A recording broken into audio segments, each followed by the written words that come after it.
Hello, hello, hello, everyone. Now that we're back at the movies again, and my schedule is a little more normal because 2021 was horrendous, we're gonna go back to doing reviews like we used to. We're still gonna do the one-off reviews like we were doing last year, but we're gonna integrate it all this year. So here we go. Please, I'm sure these shows are great, but where did all the big, popular movies go? Oh, they're still here. They're just in your phone, and you can watch them on the toilet. This movie is so freaking terrible that it made me hate dogs. 3 out of 10. So, the same guy who directed Train to Busan is back with a sci-fi dystopian drama cut from the same cloth as Rashomon, where we're going over the same event over and over, hoping to understand the outcome of what happened. But this film is no Rashomon, I'll tell you that. The action is nauseating, you basically know every major story beat before it even happens, and the journey doesn't justify how predictable it is because it's so boring. Like, so boring. The lead actor has clearly had some work done, so it's really hard to see through her frozen face when she's trying to emote. The performances overall left a lot to be desired. The VFX were barely passable, so it was kind of hard to invest myself in this world in the first place. This movie made me really sleepy and made me feel more apprehensive to check out Train to Busan, even though people love it, and I'm giving Jung-a a 3 out of 10. House Party was such a quick and easy watch, I'm gonna have my review be quick and easy as well. I love black people, funny cameos. This is Scott Mescuddy's best role. 3 out of 10. Missing is, I guess, the spiritual sequel to 2018 Searching, in that it's also a screen-based drama mystery about someone trying to find a missing family member through the power of the Mac operating system. Also, the directors of Missing were the editors of Searching, and I liked that movie. It was a serviceable experience that didn't feel nearly as manipulative and annoying as the Unfriended films, and John Cho was fun to watch. Missing, on the other hand, is a step backwards, in my opinion. I just found the whole experience to be over-dramatic. Like, the situation that Storm Reid's character is placed in is pretty serious, but the way the directors, again, who are the editors of Searching, present this situation in such a way that I couldn't take it seriously. There's a lot, and I mean a lot, of mouse acting. It's so melodramatic with almost every click, and it completely undercuts a majority of the dramatic beats of the story. And the music doesn't really help either because it's doing way too much. The setup is so ham-fisted at times that once you get to the payoff for something, as an audience member, you're just waiting for the main characters to figure it out so we can actually move on, because these big moments feel so painfully transparent. Also, the dialogue is often pretty bad. And a product of these annoyances is that Storm Reid's performance just isn't that good. She has moments, don't get me wrong, she has moments, but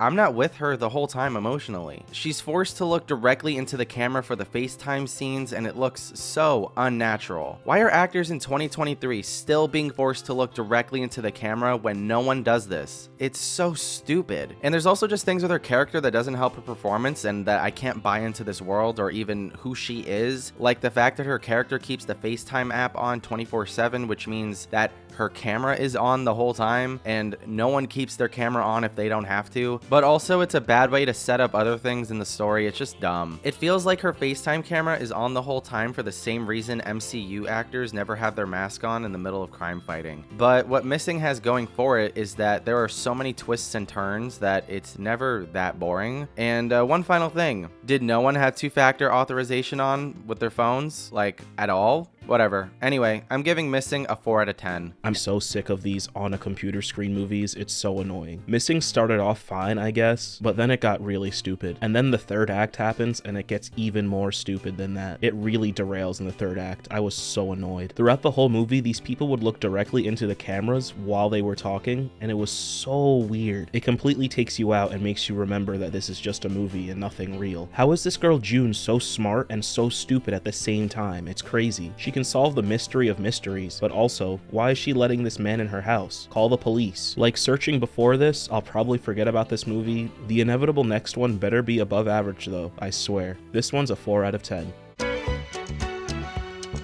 Plane oozes exactly what I picture dads regularly want from the film industry, with its story and characters. It's so intense and so dramatic, but I was into it the entire time. Surprisingly, the effects look really cool. I actually felt like I was in a plane the entire time. This does to planes what Jaws did to sharks. The girl who plays Gerard Butler's daughter in this movie can't act, and a lot of the violence gets old really fast, and the pacing is a little strange, but it's fine. Quality cinema, and I'll definitely watch this again on FX in 3 years. A 5 out of 10. I quickly want to talk about my viewing experience when I went to go see A Man Called Otto. It was the best in-theater experience I've had in a long time, mostly because I was surrounded by people over the age of 65. The theater even had that one particular smell of old people. They were all super respectful and knew to quietly react to themselves instead of your typical crowd. It was a great change of pace. I was shocked since the theater was relatively filled as well. But as for the overall movie, this man Otto really had his whole life changed because of a Latin family. The movie is super generic with generic shots and that one motif that you've heard in a movie before, but it's still kind of cute. Not as bad as I thought it was going to be. There's this one really super cringe moment that you'll know when you see it. There's also this moment that has a song from Always Sunny, and it really took me out. The last 10 minutes had some genuine laughs as well. Then the ending had like 7 conclusions. I was like, come on, let's wrap it up. Super generic, but not awful. I'm giving it a 5 out of 10.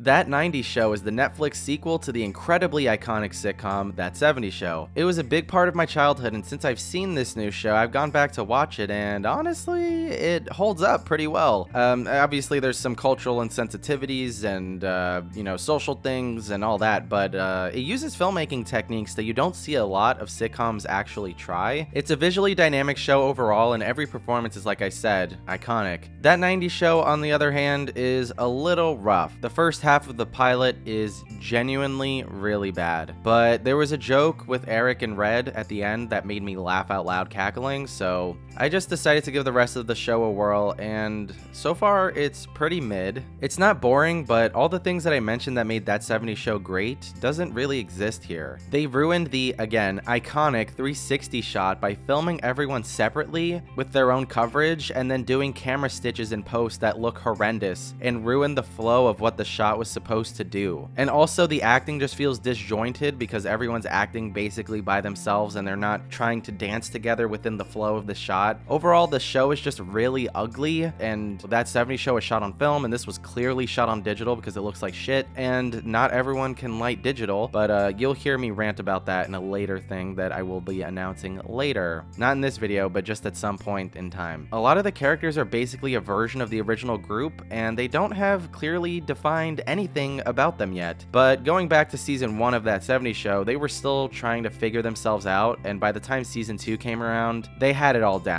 So they set some nice threads for season 2 of That 90s Show, and hopefully it's good, and they actually put effort into the filming of the show, because again, this looks like shit, and yeah, I don't want this to suck. And I'm giving season 1 of That 90s Show a 5 out of 10. That 90s Show was not very good, but I was still captivated enough to watch every single freaking episode. I kind of didn't feel the same vibes as That 70s Show, whereas something about this show felt very modern, but like Degrassi and every other show like this, it had me hooked. I feel like we've become a generation of cameos in films and TV, and that's ever present in this show, and I feel like they were done alright. Hyde was noticeably missing, and that really didn't take me out, but most of the cameos were used sparingly throughout the show, and that was fine. It focused mainly on the new cast. Of course, we're only 1 season in, and I don't think this cast can compare to the old one at all, but they really are trying their best, and you can tell with some of the performances. I'll definitely watch this show when it comes back for season 2, but as of right now, it's nothing really that special. I'm giving That 90s Show a 5 out of 10.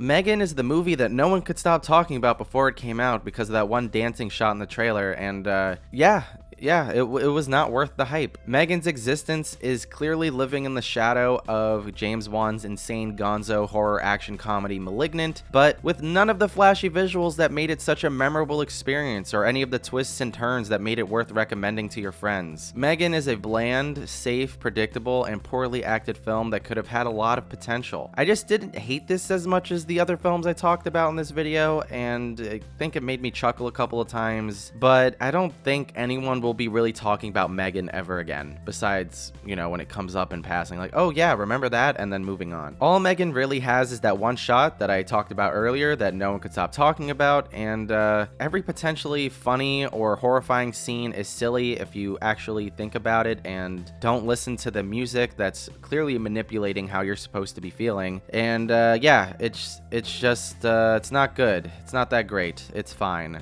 I don't know. I'm never talking about this movie again. And I'm giving M3GAN a 5 out of 10. M3GAN has a very interesting and kind of unique premise, but since Blumhouse produced this movie, you already know it's gonna have all that horror bullshit you know and love. We've got your jump scares, we got your underdeveloped characters, we've got it all, baby. I was really into the first half of the movie. It knew exactly what it wanted to be, and it got to the point fast. The second half, however, was super annoying. It reminded me of whatever the last Blumhouse movie was. Honestly, they're all the same at this point. M3GAN is kind of iconic though. Her practical and VFX looked way too good. Like an actual doll. She was pretty unsettling to look at. Too bad they showed all her best moments in the trailer. A real wasted opportunity. A lot of people are saying this movie is super funny, but like, it's not that funny. Keep your expectations down, maybe you'll laugh more than I did. I kinda just wanted to go to bed. I laughed hard at one part of her singing an iconic song, but that's really it. I feel like you shouldn't pay for this low-key. When it's free on whatever streaming site in a couple of months, then you should peep. Definitely felt just like a streaming movie, which I guess is what every director wants to hear. A nice 5 out of 10 for M3GAN.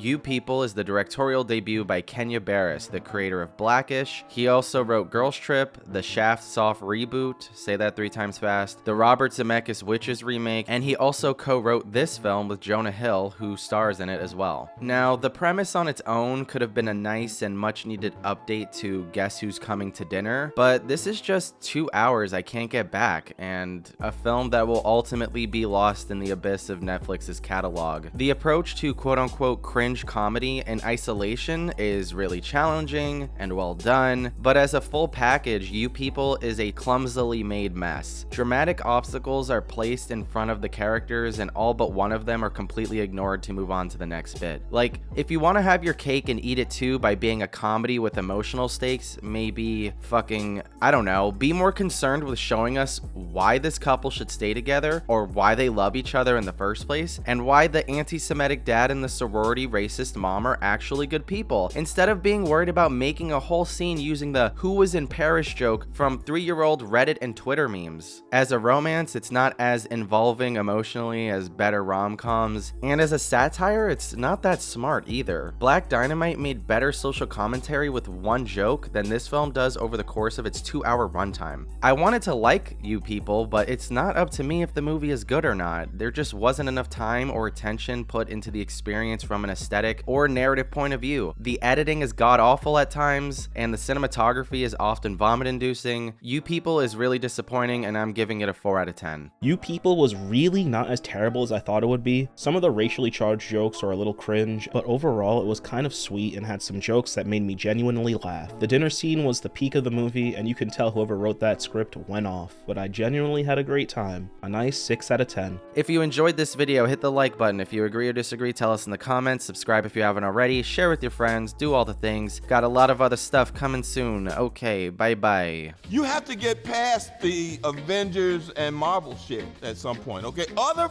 people make movies.